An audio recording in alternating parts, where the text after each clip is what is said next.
Assalamualaikum warahmatullahi wabarakatuh. Nama saya Khalil Gilang Indonesia dari kelas 84 akan mempresentasikan kebangkitan nasional dan semangat komitmen kebangsaan.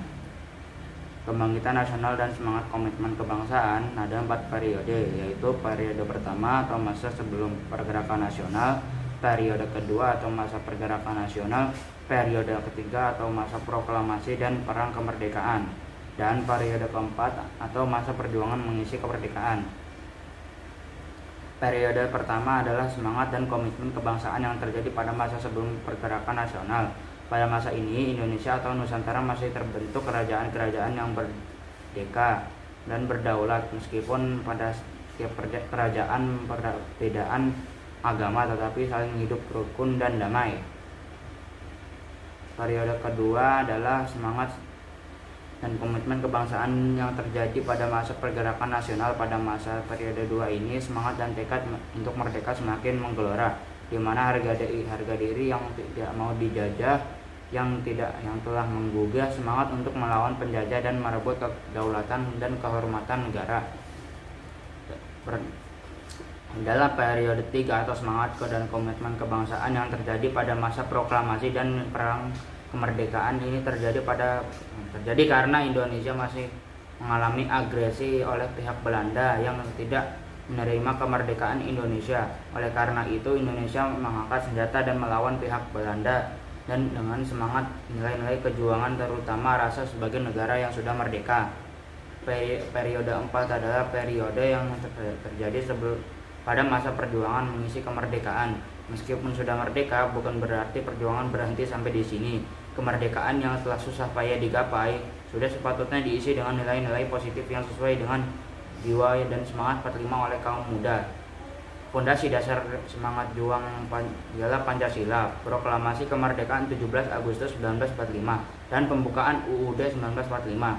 Ketiga hal tersebut saling berkaitan satu dengan yang lainnya, di mana nilai-nilai spiritual tentang ketakwaan kepada Tuhan Yang Maha Esa, nasionalisme, pengorbanan, persatuan dan kesatuan, anti kolonialisme, kemerdekaan, serta ikhlas mempertahankan negara kesatuan Republik Indonesia.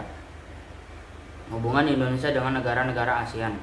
Sejak merdeka, hubungan luar negeri Indonesia berpatokan kepada kebijakan luar negeri, yaitu bebas dan aktif, dengan mencoba mengambil peran dalam berbagai masalah regional sesuai dengan lokasinya, namun menghindari keterlibatan dalam konflik di antara kekuatan besar dunia. Dasar mengacu pada konsep kerjasama dengan negara lain yang berkonsep antara lain ideologi, ekonomi, politik, dan keamanan. Dalam dasar ideologi, Indonesia menjalin kerjasama antar negara Asia Afrika, di mana negara tersebut ialah negara yang anti kolonialisme dan menjunjung tinggi perdamaian dunia.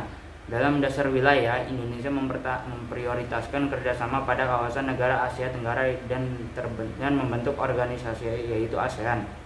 Dalam dasar keamanan dan ekonomi, Indonesia menjalin kerjasama dengan negara-negara lain untuk memperkuat ekonomi bangsa Indonesia. Perbandingan semangat kebangsaan antara Indonesia dan negara ASEAN adalah Indonesia tidak kalah semangat dengan bangsa lain dalam memperketat semangat bangsaan antar rakyat dalam mengisi perjuangan kemerdekaan, pembangunan berkelanjutan, serta peningkatan sektor pendidikan dan ekonomi rakyat terus digalakkan agar Indonesia tidak tertinggal dari negara-negara ASEAN. Sikap kita sebagai warga negara Indonesia memaknai kebangkitan nasional dan semangat kebangsaan dan persatuan.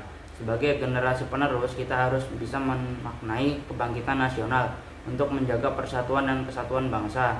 Di antaranya harus mampu menjadi generasi unggul yang menguasai ilmu dan teknologi guna bisa mengatasi kemiskinan, kebodohan, pengangguran, dan keterbelakangan agar bisa bersaing dengan negara lain. Kita sebagai generasi maju, generasi muda, harus bisa menumpuk persatuan dan kesatuan dan saling menghormati antar umat beragama, antar suku, dan antar budaya, antar istiadat. Sebagai generasi muda harus bisa hidup sehat, rajin berolahraga, dan terjaga kesehatannya, dan tidak melakukan tindakan negatif yang meresahkan masyarakat.